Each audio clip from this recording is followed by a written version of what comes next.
Hello students, ये triangle जैसा कि मैंने आपको बताया था कि ट्राइंगल्स वाला चैप्टर जो है कई बच्चों को ये थोड़ा सा कठिन लगता है। तो इसमें जो पहली चीज़ है दैट इज़ थेल्स थ्योरम या BPT, basic proportionality theorem.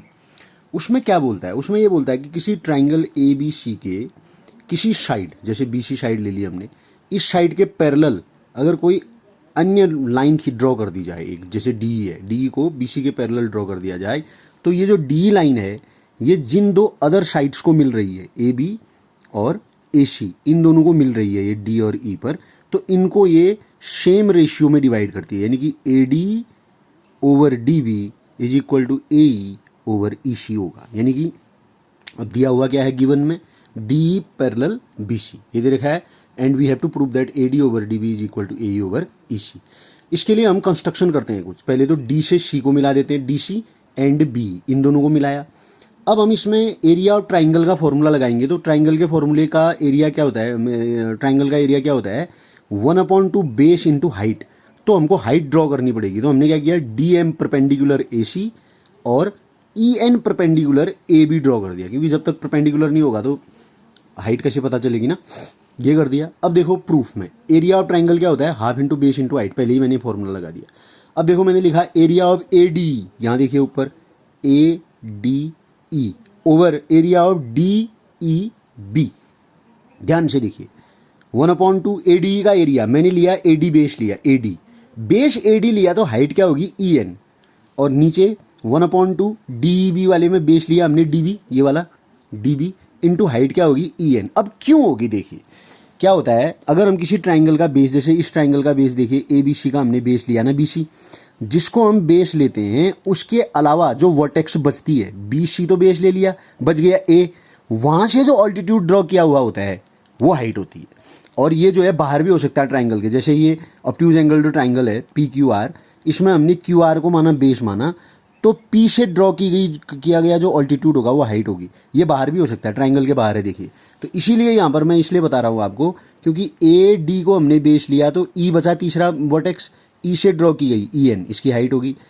D E B वाले में हमने डी बी को बेस लिया है, तो उसके सामने वाले वर्टेक्स कौन बची, ई, तो ई से ड्रॉ किया गया ऑल्टीट्यूड वही तो है ई एन, वो ट्राइंगल से बाहर भी जा सकता है, तो दोनों की हाइट क्या होगी, ई एन होगी। ये ध्यान अब आपको समझ में आया होगा। ये जो कैंसिल आउट होने थे कट गए, area of A D upon area of D B is equal to A D over D B बच गया हमारा।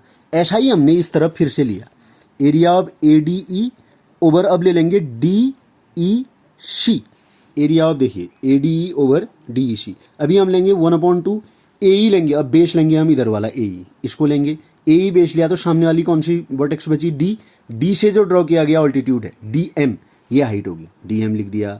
नीचे 1/2 ई सी, इसका बेस ले लिया ई सी, ये बेस ले लिया, तो सामने वाली वर्टेक्स डी, डी से ड्रॉ किया गया जो ऑल्टीट्यूड था डी एम, वो हाइट हो जाएगा। डी एम से डी एम कटा, हाफ से हाफ कटा, यह आ जाएगा आपका area of A D over area of D C is equal to A E over E C. ये इक्वेशन सेकंड हो गया। एक थ्योरम आपने 9th में पढ़ी थी कि triangles formed on the same base and between same parallels are equal in area. दो त्रिभुज अगर एक ही बेस पर बने हुए हों, दोनों का बेस सेम हो और दो पैरेलल लाइंस के बीच में हों, तो उनका एरिया बराबर होता है। ऐसे कौन कौन से ट्राइंगल बन रहे हैं देखिए, डी ई बी और डी ई सी, दोनों का बेस डी ई है और दो पैरेलल लाइंस डी ई और बी सी इन दोनों के बीच में बन रहे हैं। दोबारा बोल रहा हूँ, डी ई बी और डी ई सी, तो area of D E C is equal to हो जाएगा area of D E B. इसको रख दो इक्वेशन नंबर सेकंड में, सेकंड में रखेंगे तो क्या आएगा, ए डी ऊपर ठीक ही है, नीचे डी सी था, डी सी के बदले रख देंगे यहाँ से क्या, D B equal to right side वही रहेगी। अब इक्वेशन फर्स्ट और फोर्थ में देखिए, इन दोनों के लेफ्ट हैंड साइड देखिए, area of A D upon area of D B, यहाँ भी वही है, area of A D upon area of D B, दोनों का लेफ्ट हैंड साइड इक्वल है तो राइट हैंड साइड इक्वल होगा। तो राइट हैंड साइड उसकी थी A D upon D B, इसकी है ए ई अपॉन ई सी, यही आपको प्रूव करना था। ये बेसिक प्रोपोर्शनैलिटी थ्योरम है, one of the most important theorem of this chapter, पूरी किताब का one of the most important chapter है, क्या कहते हैं थ्योरम है। इसका एप्लीकेशन पे भी क्वेश्चन आता है, ये प्रूफ करना भी आता है। आई होप आपकी समझ में आया होगा ये। फिर इससे रिलेटेड क्वेश्चंस को बताएंगे।